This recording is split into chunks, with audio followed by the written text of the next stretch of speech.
Okay, so let us consider on our new topic, that is electrical energy and power.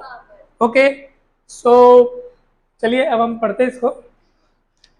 Hindi में इसको हम बोलते हैं विद्युत ऊर्जा। विद्युत ऊर्जा, ऊर्जा नहीं, विद्युत ऊर्जा एवं शक्ति। आप सुनिए मेरी बात ध्यान से। आपने देखा होगा कि जब भी हम किसी वायर में करंट फ्लो करते हैं, क्या फ्लो करते हैं, तो वायर गर्म हो जाती है ना। बहुत नई बात बताया ना मैं।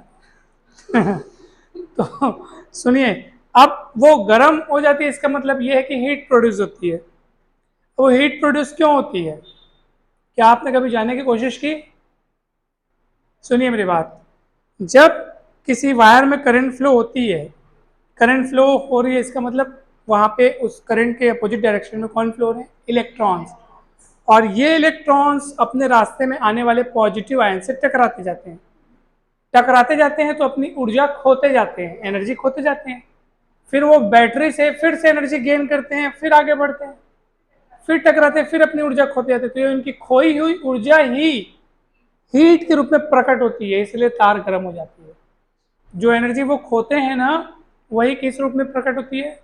हीट के रूप में प्रकट होती है। और हम अभी उसी से उसी उसी टर्म को डिफाइन करने वाले हैं कि इलेक्ट्रिकल एनर्जी क्या है। अब सुनिए मेरी बात।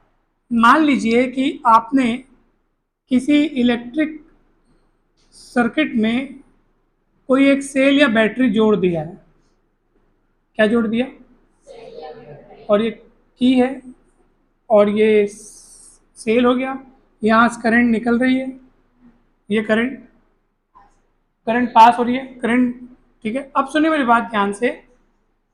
अब करंट यहाँ से पास हो रही है, इसको पूरा सर्किट कंप्लीट करना है। यहाँ पे मैं एक रेजिस्टेंस जोड़ देता हूँ भले। ठीक है, यहाँ रेजिस्टेंस हो जाए। ध्यान से सुनिएगा, बहुत मजा आएगा। ध्यान से सुनिएगा, है ना, बहुत मजा आएगा। ये रेजिस्टेंस आर हो गया, और इसके जो सिरे हैं, दोनों किनारे हैं, उसके बीच का जो पोटेंशियल डिफरेंस है, मान लो वी है। क्या है? V potential difference across this resistance, यानी कि दोनों किनारों के बीच पोटेंशियल डिफरेंस वी है। अब यहाँ से करंट जो है पास हो रही है, इसको पूरा अपना सर्किट कंप्लीट करना है, पूरी यात्रा कंप्लीट करनी है। तो प्रश्न ये उठता है कि ये कोई भी चीज अपने आप चल के तो नहीं जाएगी, कोई तो बाहर, कोई तो ऐसी शक्ति है, कोई तो ऐसी ऊर्जा है जो उस करंट को चलवा रही है, उसको पूरा सर्किट कंप्लीट करवा रही है। कोई तो ऐसी ऊर्जा होगी, कोई तो वहां काम कर रहा होगा, कोई तो ऐसी चीज काम कर रही होगी ना उसको ले जाने में जी। और वो काम कर कौन रहा है? वो काम कर रहा है वो सोर्स जहां से करंट ली जा रही है। सोर्स मतलब जो भी आपने यहाँ पे कनेक्ट किया, सेल या फिर बैटरी जो भी हो, वो सोर्स काम करता है करंट को पूरे सर्किट में घुमाने के लिए। कौन काम करता है? सोर्स। तो उसके द्वारा किए गए कार्य को ही, उसके द्वारा किए गए वर्क डन को ही हम इलेक्ट्रिकल एनर्जी के रूप में डिफाइन करते हैं। किस रूप में डिफाइन करते हैं? तो अभी मैं जो बताया समझ में? तो किसी करंट को इलेक्ट्रिक सर्किट में चलाने के लिए, क्या करने के लिए? फ्लो करवाने के लिए, चलाने के लिए सोर्स के द्वारा कुछ वर्क डन किया जाता है। बिन वर्क डन किए करंट कैसे घुमाओगे? तो सोर्स के द्वारा कुछ ना कुछ तो वर्क डन करना पड़ता है। वही वर्क डन उस तार में, यानी उस सर्किट में इलेक्ट्रिकल एनर्जी के रूप में प्रकट होता है, प्रोड्यूस होता है ना। यानी वही जो उसको चलाने में जो ऊर्जा खपत हो रही है, वही सोर्स देता है। ये उसकी डेफिनेशन है। अब हम इसको लेके आगे बढ़ेंगे। मान लीजिए आपने जो सर्किट लिया हुआ है, उसमें वी पोटेंशियल डिफरेंस में आप करंट कितनी फ्लो करवा रहे हो? आई करंट फ्लो करवा रहे हो। पोटेंशियल डिफरेंस कितना है? वी। और करंट फ्लो कितना करवा रहे हैं? आई। ठीक है, ध्यान से समझिएगा। तो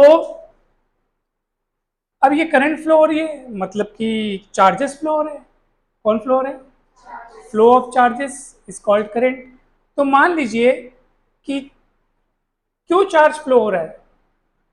ठीक है, कौन सा चार्ज फ्लो हो रहा है?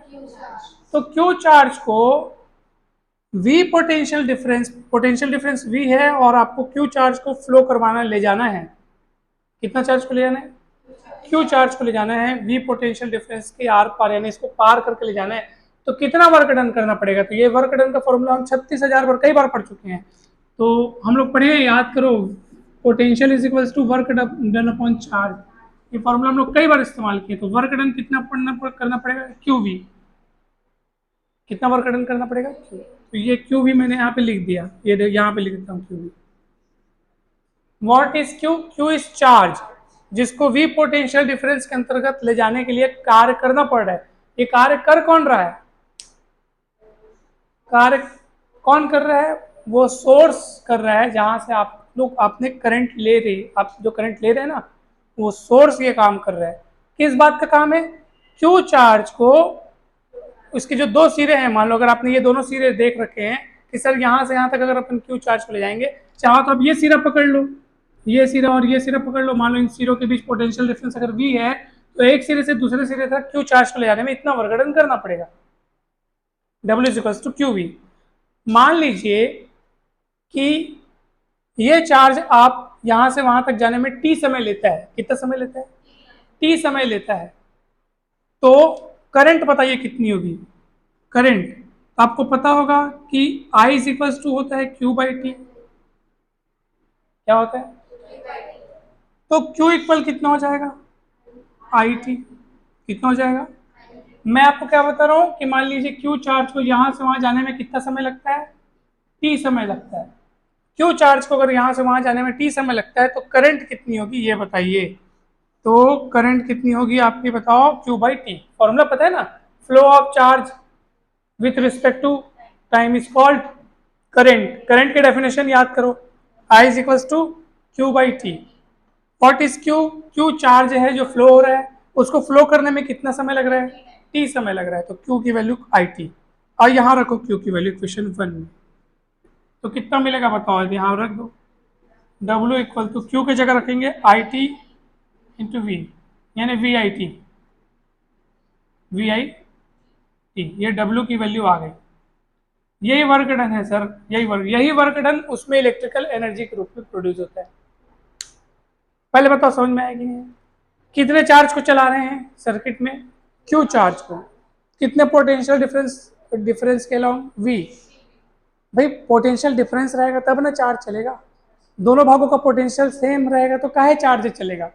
चार्ज चलने के पीछे मजबूरी क्या है? पोटेंशियल डिफरेंस है। तो पोटेंशियल डिफरेंस कितना है? V है। और कितना चार्ज को चलवाया जा रहा है? कौन चला रहा है? कौन काम कर रहा है? सोर्स काम कर रहा है। तो वर्क डन इतना होगा QV करके।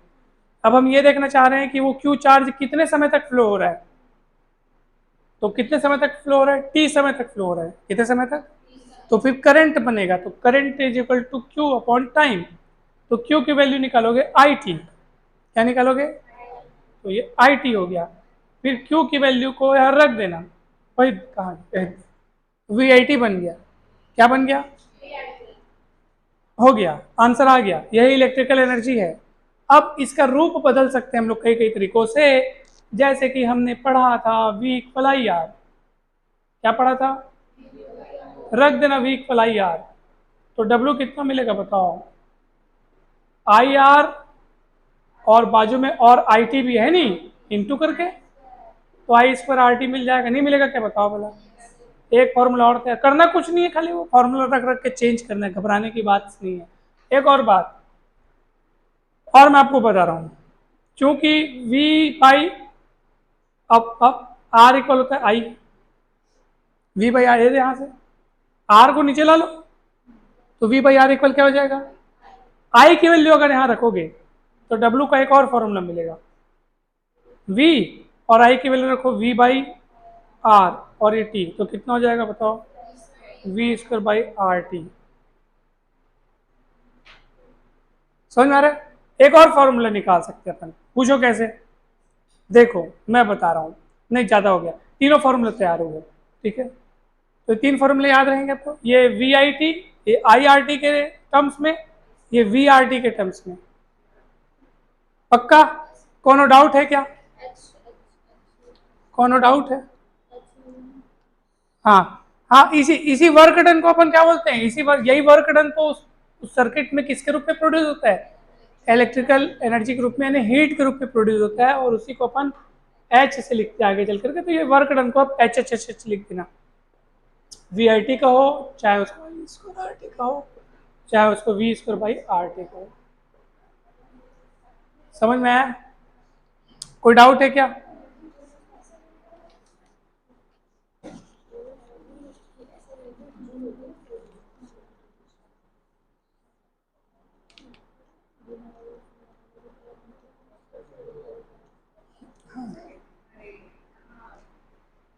समझ में आया? पक्का?